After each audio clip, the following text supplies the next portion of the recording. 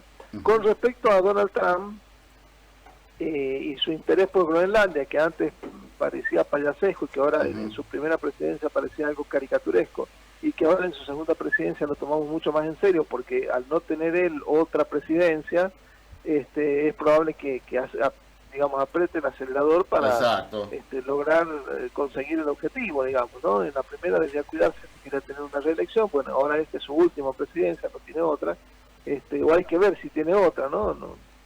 Esto de que él tuvo una presidencia anterior y ha habido una presidencia de por medio con Biden, pero yo creo que no sé, creo que no puede tenerlo, tendría que revisar esa parte. Sí. Pero además por una cuestión de edad también, ¿no? Sí, dudo claro. que Trump tenga una presidencia. A ver, hasta acá el único presidente, profesor, que estuvo 3 mandatos fue el gran Franklin Delano Roosevelt, ¿no, profesor? Con una enmienda constitucional. Exactamente. Claro. Y de ahí cuando vieron y de ahí cuando vieron que se podía de alguna forma, a pesar de que era alguien muy especial, con una parálisis de la mitad de su cuerpo, muy limitado y todo eso. En el marco de un contexto mundial, exactamente, una guerra, por la Segunda Guerra Mundial. Exactamente. Pero bueno. Lo que preocupa es que Trump, sabiendo que es su última presidencia, realmente quiera llevar adelante y quiera quedar en la historia, ¿no?, de los Estados Unidos como el presidente que logró, no sé, al menos que Groenlandia pase a ser parte de los Estados Unidos. De todos modos, Groenlandia forma parte del territorio de la corona danesa, ¿no?, de la Dinamarca, de la corona de Dinamarca, y ni la persona que gobierna Groenlandia, ¿no?, por elección de la población local con el apoyo del gobierno danés, ni la persona que gobierna Groenlandia, ni los groenlandeses han manifestado hasta acá la voluntad política de formar parte de los Estados Unidos, sino que lo que han generado precisamente son manifestaciones de rechazo. Entonces, que Groenlandia es una isla estratégica para Estados Unidos, sí lo es, porque recordemos que nosotros no tenemos un continente, un polo norte continental como tenemos un polo sur antártico, ¿no? Entonces, por lo tanto, territorios de Canadá y la isla de Groenlandia se convierten en estratégicos en el marco de una futura competencia global, como es la que pareciera ser que las potencias se están preparando para eso, ¿no?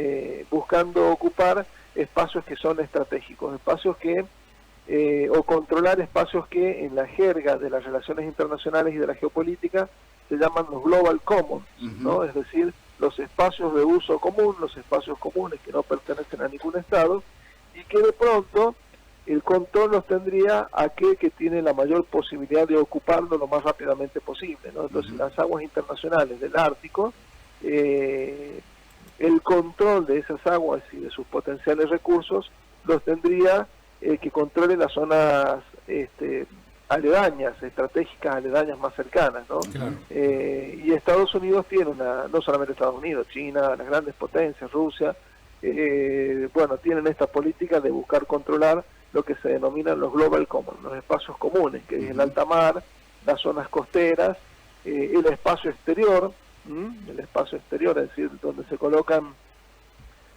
los satélites, ¿no? Por fuera de la atmósfera, claro, se colocan totalmente, los satélites. Entonces esos serían los global commons que las potencias de alguna forma buscan controlar, y que no solamente ya son objeto del interés de las potencias, sino también de grandes empresas privadas que tienen sus intereses en el espacio exterior. Claro, exactamente.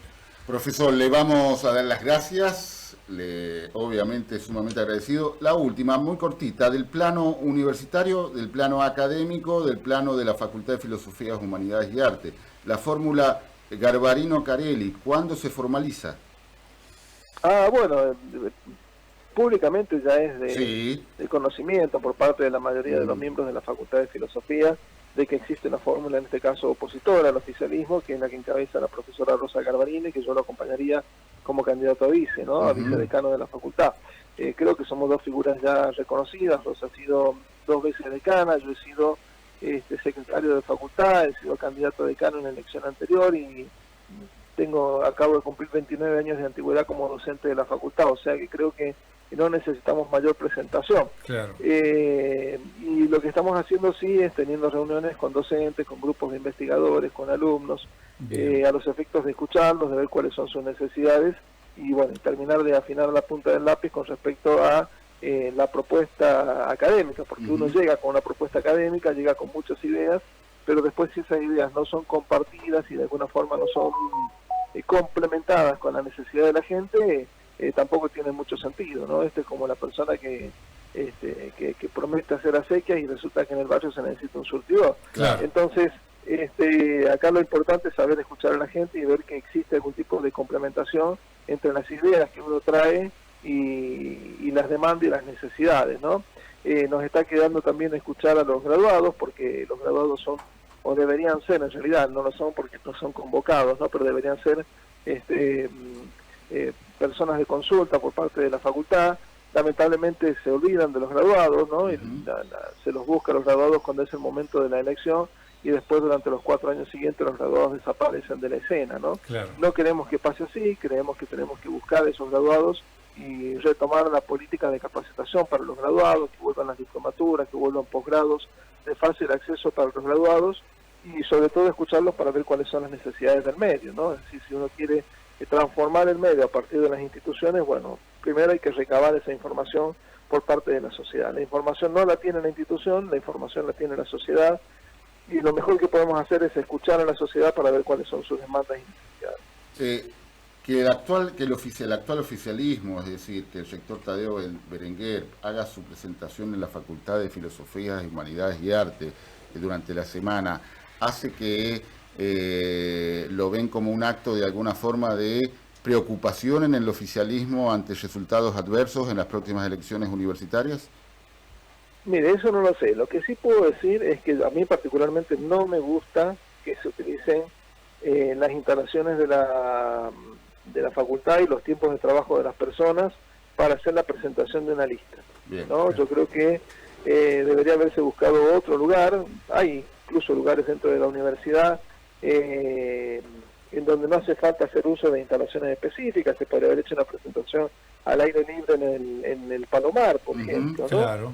O bien como hizo Cocinero, que utilizó un espacio de su propiedad, un espacio físico de su propiedad para hacer la presentación de su lista. Pero privado.